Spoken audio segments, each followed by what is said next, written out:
Guys, আসসালামু আলাইকুম। কেমন আছেন সবাই?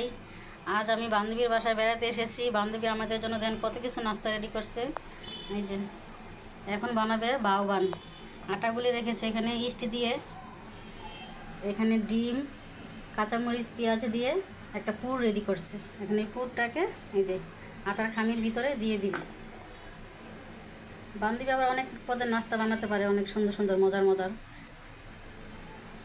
কতদিন পর পর বান্ধবীর বাসায় আসা হয় মজার নাস্তা খাওয়ার জন্য।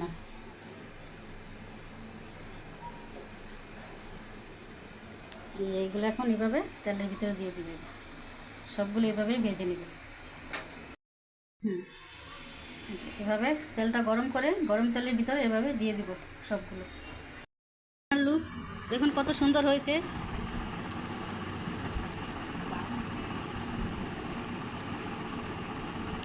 ওয়াও, দেখেছেন কত সুন্দর লাগছে দেখতে, কত লোভনীয়, খেতেও ভালো।